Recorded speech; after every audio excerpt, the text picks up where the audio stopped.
आदरणीय बहुत बहुत धन्यवाद लोधी आरती वर्मा जी और मंच पर विराजमान लक्ष्य के तमाम प्रांतीय मंडल जिला पदाधिकारी सेवा भाव से लगातार मेरे सामने सभी देवियों प्यारे बच्चों निरंतर किया जा रहा है। शिक्षा और शिक्षा को ही एक मुहिम के साथ जोड़ा। अरे रुक जाओ यार, सब सुन रहे हैं। बन चुकी हैं, प्रधानमंत्री बन चुकी हैं, हवाई जहाज चलाती हैं, डॉक्टर हैं, इंजीनियर हैं, कलेक्टर हैं। आप लोग आज भी पर्दे के पीछे, दीवार के पीछे छुप जाते हो। मेरा आप सभी माताओं से निवेदन है जो दीवार के उस तरफ खड़े हैं वो कृपया इधर आ जाएं। हम लोग कोई ऐसा काम आपसे नहीं करवाएंगे जिसमें आपको मेहनत करनी पड़े, लेकिन अगर आप आगे आओगे बढ़ करके तो आपके अंदर हौसला पैदा होगा बाहर निकल के आने का, लीड करने का। हमारे समाज की सबसे बड़ी विडंबना यही है कि हम लोग खुद आगे बढ़ के नहीं। आज आदरणीय सर जसवंतपुर सामने साइड में बैठ जाओ, क्या तो बैठ जाओ, पीछे वालों को दिखेगा नहीं, क्या बैठ जाओ सारे लोग। तो आप सब लोग प्लीज आ जाओ अंदर, जैसे ये लोग बैठे हैं। सबसे पहले तो मैं अजय राजपूत जी और आपकी पूरी टीम का बहुत बहुत धन्यवाद व्यक्त करता हूं कि हम सब लोगों के लिए इतना सुंदर सम्मान समारोह आपने रखा। 5 मिनट का हमारे पास समय था, लेकिन आप लोगों का ये प्यार देख करके हमने इसको 1 घंटे बढ़ा दिया। हमें और दूसरे कार्यक्रमों में जाना था। अमूमन हमारा जो समाज है उसमें मैनपुरी, फिरोजाबाद, एटा, कासगंज ये जो क्षेत्र है, इस क्षेत्र में सबसे ज्यादा भागवत कथा होती है। इवन हम जब अलीपुर खेड़ा जाएंगे वहां की भी जानकारी मिली है कि शायद या तो खत्म हो गई है या चल रही है। और बड़े प्यार से 1 हफ्ते तक हम लोग उसको सुनते हैं, उसमें चढ़ावा देते हैं, चंदा देते हैं। हमारे समाज की छोटी छोटी बच्चियां सिर पर घड़े रख करके जाती हैं कलश को लेकर के। अब आप लोग बहुत शांत मन के साथ ये बात सोचना कि 7 दिन भागवत कथा में बैठने के बाद क्या आपके परिवार की कोई बच्ची उस भागवत कथा में कही गई बातों को सुन के डॉक्टर बन सकती है, इंजीनियर बन सकती है, आईएएस बन सकती है? नहीं बन सकती।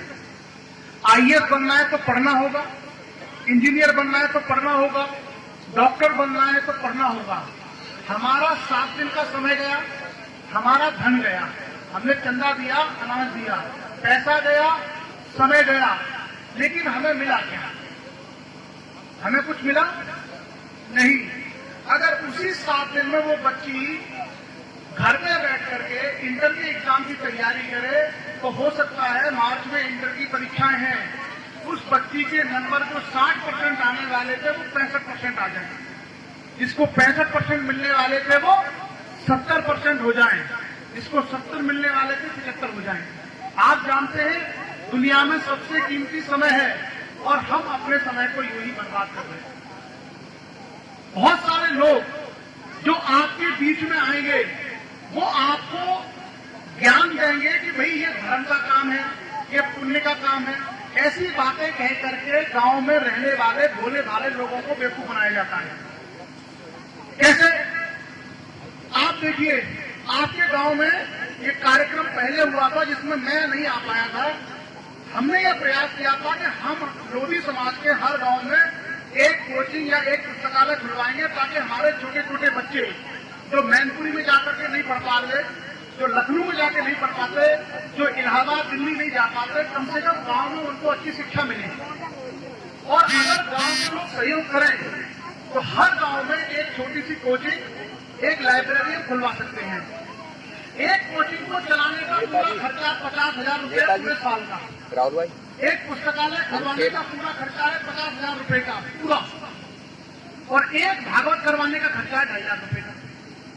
अगर हम ये बोले कि हम आपके बच्चों को पढ़ा लिखा करके डॉक्टर बनाएंगे, इंजीनियर बनाएंगे, आईएएस बनाएंगे, पीसीएस बनाएंगे, कोचिंग पढ़ाएंगे, किताबें देंगे, तो क्या हम 2.5 लाख रुपए का चंदा उस काम के लिए देने को तैयार है?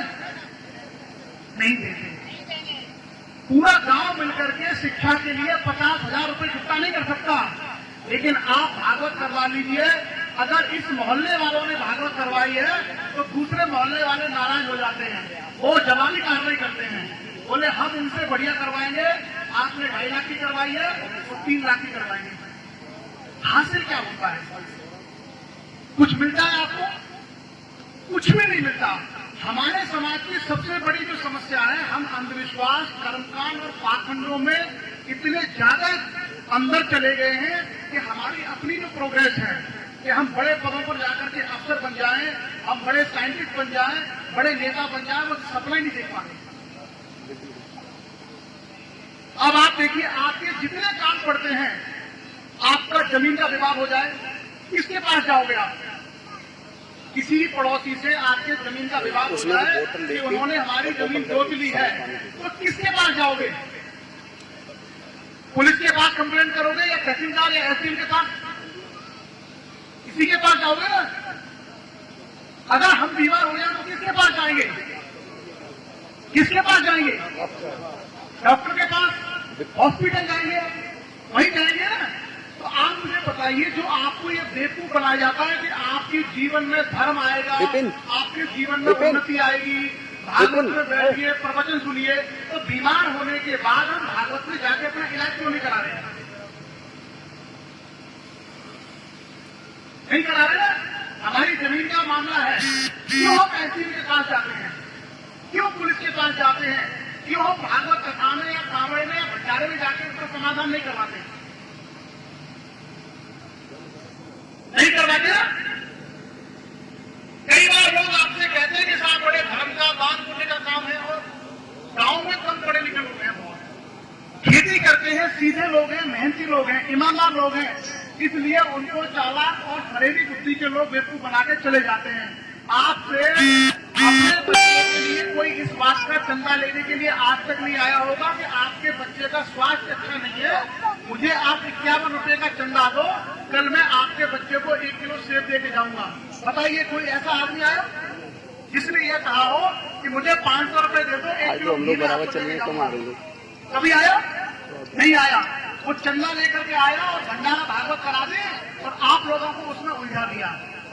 हमारे पास पढ़ने का समय नहीं बचता है। तो मेरा आपके गांव के, और हम पूरे भारत में ये मुहिम चला रहे हैं, पूरे देश में, कि अगर आपको अपना समाज बेहतर करना है, अपना गांव बेहतर करना है, प्लीज आप अपने बच्चों को हमारी तरह पढ़ा लिखा करके कमिश्नर, कलेक्टर बनाइए, तभी आपकी तरक्की होगी। और अगर केवल खेती बाड़ी में उलझे रहे तो आप मजदूर बन के रह जाएंगे, आपका समाज, आपका गांव कभी तरक्की नहीं करेगा। और इसमें जितनी बाधाएं हैं, जितने तरह के कर्मकांड इसको रोकते हैं, उनको चुनौती दीजिए। जैसे उदाहरण के तौर पर मरने के बाद मृत्यु भोज होता है, जिसको हम लोग 13वीं संस्कार बोलते हैं। गांव में परंपरा है, बहुत सारे लोग 13वीं खाने जाते हैं, 13वीं करवाते हैं। आप सभी लोग जानते होंगे, मृत्यु भोज एक सामाजिक बुराई है। किसी भी आदमी के मरने के बाद दावत करने का मतलब है कि हम खुशी मना रहे हैं, जबकि आदमी को मरने का मतलब तुम मनाना, तो किस बात का मृत्यु भोज? और कई बार आदमी बीमारी से मर जाता है, कई बार आदमी एक्सीडेंट में मर जाता है। अब आप बताइए, वो कह के गया था कि मैं मैनपुरी जा रहा हूँ और मैं बस के नीचे मर जाऊँ तो मेरी 13वीं करा देगा? नहीं, घर में पैसे नहीं है, गरीब परिवार है, जबरदस्ती की 13वीं करवाएगा, 2-2.5 लाख रुपए का खर्चा होगा और गरीबी बढ़ेगी। कहां से लाएगा बच्चों को पढ़ाने के लिए पैसे? तो मेरा आप सभी लोगों से कहना है कि आप सब लोग जितनी भी सामाजिक रूढ़ियां हैं, परंपराएं, इनको छोड़िए। जो भी नेता है, पॉलिटिकल लीडर, अपने फायदे के लिए हो सकता है आपके भागवत का फीता कटवा रहा हो, लेकिन मैं आपको बता रहा हूं, क्योंकि मैं भारत सरकार में हूं, मैंने आईएएस की पढ़ाई की है, मैं आपको अंदर की बातें बता रहा हूं। जो भागवत का, कांवड़ का, जिसका सबका फीता कटवा रहा है ना, वो बेसिकली आपके बच्चों की शिक्षा का रास्ता रोक रहा है। और हम में से बहुत सारे लोगों को केवल इसलिए गुमराह किया जाता है किसान ये धर्म का काम है। आपको मैं प्रैक्टिकली बताऊंगा, अगर धर्म का काम होता तो धर्म कहता है कि कभी झूठ मत बोलो, धर्म कहता है कभी झगड़ा मत करो, धर्म कहता है कभी शराब मत पियो। आपके प्रत्येक गांव में भागवत होती है। मुझे बता दो, आपके गांव के सारे लोगों ने झूठ बोलना बंद कर दिया? क्या आपके गांव के सभी लोगों ने दारू पीना बंद कर दिया? क्या आपके गांव के सभी लोगों ने झगड़ा बंद कर दिया? न हमारे झगड़े बंद हुए, न दारू बंद हुई, न झूठ बोलना बंद हुए। तो हम कह रहे हैं कि भारत ने धरा आया नहीं आया। तो मैं आप सब लोगों से चाहता हूं कि संकल्प लीजिए, अगर आप वाकई अपने समाज की उन्नति चाहते हैं तो आज के बाद आपके गांव में कोई भी पाखंड और कर्मकांड का आयोजन नहीं होना चाहिए। कमर कस लीजिए, आपकी तरक्की का रास्ता यहीं से निकलेगा। मैं आपको अपना बता रहा हूं, मैंने अपनी पढ़ाई के दौरान, आईएएस आप जानते हो देश की सबसे मुश्किल परीक्षा है, मैंने अपनी पढ़ाई के दौरान कभी भी एक सेकंड के लिए कोई पूजा पाठ नहीं किया था। एक सेकंड के लिए मैंने किताबें पढ़ी, देश का संविधान पढ़ा, इतिहास पढ़ा, भूगोल पढ़ा, उसी के सवाल आईएएस में आते हैं। और मैं आपको बताऊं, कई जगह हमने ऐसी गलत परंपराएं अपना रखी है कि हमारे बच्चों ने बीए कर लिया है, एमए कर लिया है, बीएड कर लिया है, और किसी भी 5वीं पढ़े लिखे ज्योति से पूछते हैं कि बाबा जी की नौकरी कब लगेगी। आप बताइए, 5वीं पढ़ा लिखा आदमी ज्योति बन करके हमारे समाज के एमएससी वाले को बता रहा है कि बेटा तेरी नौकरी किस साल में लगेगी। तो हम कितनी बड़ी गुलामी में, कितनी बड़ी मानसिक दास्तां में जी रहे हैं। एमएससी पास वाले को अपने ऊपर भरोसा नहीं है और 5वीं पास वाला उसको बेवकूफ बना रहा है। और बताओ, जितने आप कर्मकांड भागवत कथाएं कराते हो, उसमें देखना चिमटा बजाने वाला नकेड़ी 1 नंबर का होगा, हारमोनियम बजाने वाला, ढोलक बजाने वाला दारू पी के बैठता है। अब आप बताइए, मुझे खुद दारू पी के बैठ रहा है, हमारे गांव के लोगों से कह रहा है कि तुम्हारे गांव के लोगों से सुख शांति आए। भाई, हमारे गांव में सुख शांति समृद्धि कैसे आएगी? नशेड़ी आदमी, दारू वाला आदमी हमको सिखा रहा होता है कि नहीं? सच्चाई है। जाओगे आप लोग भागवत में? कितने लोग आपके पास भागवत में जाएंगे? अरे हाथ उठा के बताओ, नहीं जाओगे? नहीं जाओगे तो हाथ उठाओ। आपके समाज की उन्नति और तरक्की यहीं से निकलेगी। आपको ये सब कोई नहीं बताएगा। मैं आपको बताऊं, अगर बच्चे को डॉक्टर बनाना है तो फिजिक्स, केमिस्ट्री, जूलॉजी, बॉटनी पढ़ानी होगी, इसके अलावा उसमें कुछ नहीं आता। बच्चे को इंजीनियर बनाना है तो उसमें फिजिक्स, केमिस्ट्री, मैथ आता है, उसके अलावा उसमें किसी भी गीता का, किसी भी रामायण का कोई सवाल नहीं आता, एक भी क्वेश्चन नहीं आता।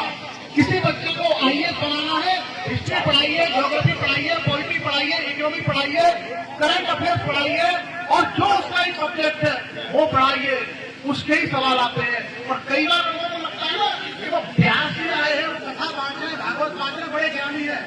मैं आपको बताऊं, अनपढ़ लोग कुछ चीजों को रट रट के आपको बेवकूफ बनाते हैं। कैसे बनाते हैं? अभी तक मैंने पढ़ाई की बातें की, देखो पाखंड कैसे होता है। मैं तो पढ़ा लिखा आदमी हूँ, आप जो चाहो तो वो कर दूंगा। कैसे बेवकूफ बनाते हैं? भक्त जनों राधे राधे, और इस प्रकार भगवान श्री कृष्ण प्रकट होते हैं। मैया यशोदा कहती है, कहाँ है मेरा कन्हैया? भाई ताली दो यार। आप बताओ, इसमें बीएड में कौन सा क्वेश्चन आएगा? आईएएस में कौन सा क्वेश्चन आएगा? नीट में कौन सा सवाल आएगा? आप कोई क्वेश्चन आएगा? नो सर, नहीं आएगा।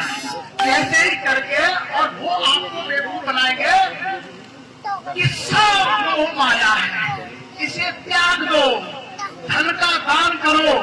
अब कोई मेरे जैसा समझदार आदमी पूछ ले कि साहब हम अपने पैसे, अपना धन संपत्ति दान कर दे तो क्या करें? वो कहता है मुझे तो। इसलिए आपने देखा होगा कि वो वहां से चंदे के 85,000 रुपए लेके चला जाता है। क्या 50,000 रुपए दे करके हमने अपने बच्चे को लखनऊ भेजा कि जा बेटा कोचिंग करो? नहीं दे रहे हैं। बेटा यही है, पाखंडी आदमी आता है, कहता है 5 फल लाओ, 5 वस्त्र लाओ, 5 दाने लाओ, देसी घी के पकवान बनाओ। कभी आपने सोचा है कि 5 फल में अपने रिंकू को खिला? कभी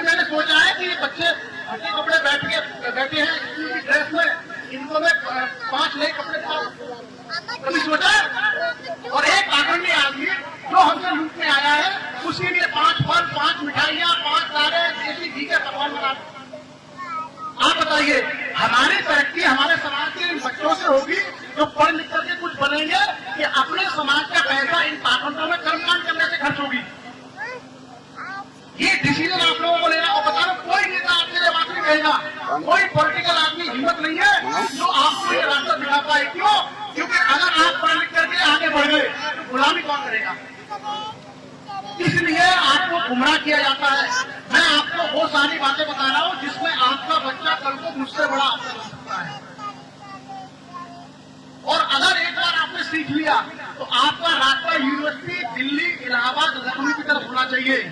वहां नहीं समझ गए ना? वहां बोले तो सब गड़बड़ है। और अभी भी आपके पास अवसर है, अभी भी आपके पास मौका है। हम लोगों के गांव में, हम लोगों के समाज में कभी शिक्षा का कार्यक्रम नहीं होते। अब मैं आपने एक चीज पूछूं, हमारे इतने सारे लोग यहाँ बैठे हुए हैं, जो महिलाएं यहाँ बैठी हुई हैं, उनसे मैं एक सवाल पूछता हूँ, सब लोग ईमानदारी से जवाब देना।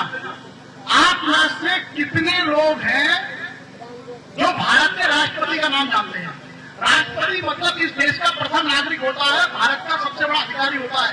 जितनी महिलाएं बैठ रही है उनमें से कोई महिला ये बताओ कि देश के राष्ट्रपति का नाम क्या है? किसी को अगर पता है तो बताइए, देश के राष्ट्रपति का नाम क्या है? नहीं पता? अब आप बताइए, हमारे समाज की महिलाएं 2021 में जब दुनिया चांद पर पहुंचती, मंगल पर जा रही है, हमारे समाज की महिलाओं को भारत के राष्ट्रपति का नाम नहीं पता, क्या होगा हमारे समाज का? और आपको यही सब जो है कथा भागवत कावड़ वाले सुखदेव जी और नारायण जी का नाम याद करा देते हैं, वो सबको पता है। हमारे लिए बहुत दुर्भाग्यपूर्ण स्थिति है। हम लोग बहुत बड़ी सामाजिक, मानसिक, आर्थिक दास्ता के शिकार हैं। और जब तक आप लोगों को चुनौती नहीं देंगे, आपका समाज आगे नहीं बढ़ेगा। किसी को बुरा लगता लगे, बोले मुझे अपने बच्चे को कलेक्टर बनाना है, किसको बुरा लगेगा? कोई आपसे कहता है कि सर आप अपने समाज के बच्चे को पढ़ा के डॉक्टर क्यों बनाना चाहते हो? कितना भी आपके दम पे शेर मार हमारा रास्ता बिल्कुल स्पष्ट है, हमें अपने बच्चों को ये बनाना है। और इसके लिए हमारे समाज के पढ़े लिखे लोगों को निकलना होगा, क्योंकि गुमराह करने के लिए तो अनपढ़ बैठे हैं, गुमराह करने के लिए अनपढ़ लोग बैठे हुए हैं जो आपके पैसे को चंदे के रूप में आपसे ले जाते हैं। लेकिन आपको रास्ता दिखाने के लिए पढ़े लिखे लोगों को आगे आना होगा, उन्हें बताना होगा कि बेटा तुम्हारी तरक्की। देखो, मैं आपको अपना उदाहरण बताता हूँ। आखिरी बात मैं आपसे कहता हूँ, उससे आप समझ जाना।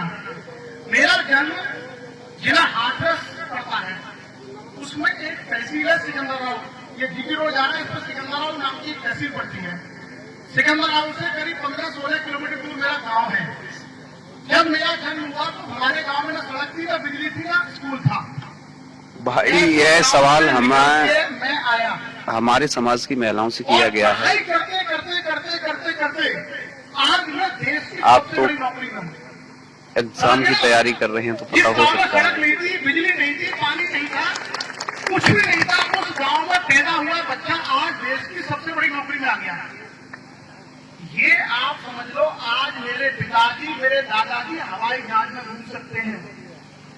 मेरे पिताजी, मेरे दादाजी आज हवाई जहाज में घूम सकते हैं, देश के बड़े से बड़े हॉस्पिटल में इलाज करा सकते हैं। जो उनकी समस्या है, परेशानी है, उसका समाधान हो सकता है। इसलिए नहीं कि मैं भागवत में बैठ के राधे राधे कर रहा हूँ, इसलिए क्योंकि मैं कमिश्नर हूँ। और ये चीज किसके बल हुई है? शिक्षा के बल पर। अगर मैं इस पद पर नहीं पहुंचता तो क्या सारी सहूलियतें जुटा सकते हैं? नहीं। हमारे पास गांव में किसी के 50 बीघा जमीन है, किसी के पास 200 बीघा आलू है, किसी के 300 बीघा आलू है। हम क्या कर रहे हैं? अपने इन छोटे छोटे बच्चों को, अभी आलू खोलेंगे रजपुरी में, सारे बच्चे आलू खोल रहे होंगे। अब जब इनकी उम्र पढ़ने की है, जब इनकी उम्र को सीखने की है, आप इनसे आलू खुदवा रहे हो, तो आलू खोदने वाला कौन होता है? आपका बच्चा भी आलू खोद रहा है, और जो मजदूर आपने लिया है 250 रुपए में, वो भी आलू खोद रहा है। तो अल्टीमेटली आप अपने बच्चे को मजदूर के रूप में तैयार इसको अगर कर दिया तो 2 लोग जुड़ेंगे, 4 लोग से बीच में बोलने लगेंगे। पढ़ाओगे तो यही बच्चा डॉक्टर बनने का, IAS बनने का सपना देख सकता है। समस्या हमारी है, कमी हमारी है।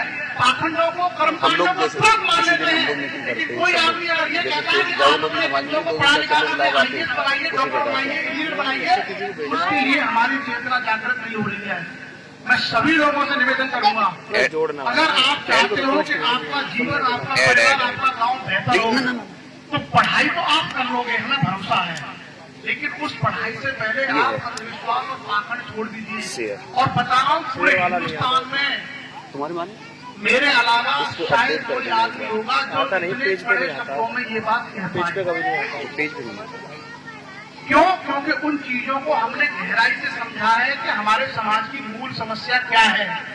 हम गोबर पर घी चढ़ाने को तैयार हैं, हम गोबर पर दूध डालने को तैयार हैं, लेकिन उस देशी घी को, उस दूध को अपने बच्चे को पिलाने को तैयार नहीं है।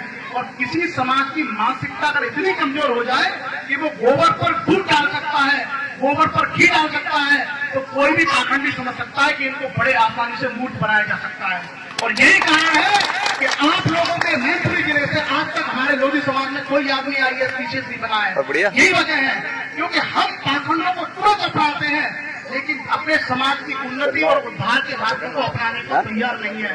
रास्ता हम दिखाएंगे, मदद हम करेंगे, कोचिंग खुलवाएंगे गाँव-गाँव, पुस्तकालय खुलवाएंगे गाँव-गाँव, आपके लोगों के सहयोग से आपके बच्चों को पढ़ाएंगे। मेरा आपसे सिर्फ एक ही निवेदन है, एक तो दान देना सीख लीजिए। दान कहाँ देना है, आपको बहुत भरमाया जाता है। कहीं भी कोई भी आदमी रसीद लेके आ जा रहा, चंदा दे दो, चंदा दे दो। आपको केवल 3 जगह पैसा देना है अगर दान करना है तो। पहला दान करना है, अगर कोई आदमी बीमार है, हमारे रिश्तेदारी में, हमारे घर में, हमारे मोहल्ले में पैसे नहीं है, गरीब आदमी है, कुछ मदद करके उस आदमी को दान दो। 100 रुपए, 200 रुपए जो देना है उसको दान दो। पहला दान असहाय बीमार व्यक्ति के इलाज में। दूसरा दान, अगर किसी गरीब का बच्चा पढ़ने में अच्छा है, फीस नहीं भर सकता है, कोचिंग नहीं ले सकता है, किताब नहीं ले सकता है, उस गरीब बच्चे की पढ़ाई में दान करिए। इसको नोट कर लीजिए। और तीसरा दान, किसी गरीब की कन्या की अगर शादी नहीं हो रही है, किसी गरीब बेटी की शादी की समस्या है, परिवार गरीब है, हमारी जिम्मेदारी बनती है कि कुछ आर्थिक सहयोग करके उसकी शादी करवाएं। यही 3 दान करिए। इसके अलावा अगर कोई आपसे पैसा मांगने आता है, समझ लेना आपको मूर्ख बना करके गुलाम बनाने आया है। सतर्क आपको रहना है। आपने अगर अपनी जिम्मेदारी को समझ लिया तो कोई भी आपको मूर्ख नहीं बना पाएगा। और याद रखिए, हमारे बाबा अनपढ़ हैं, मेरे दादाजी अनपढ़ आदमी है, मतलब पढ़े लिखे नहीं थे। वो इस देश के संविधान व्यवस्था के बारे में बहुत कुछ नहीं जानते थे, लेकिन हमने पढ़ाई की तो हम बहुत सारी चीजें जानते हैं।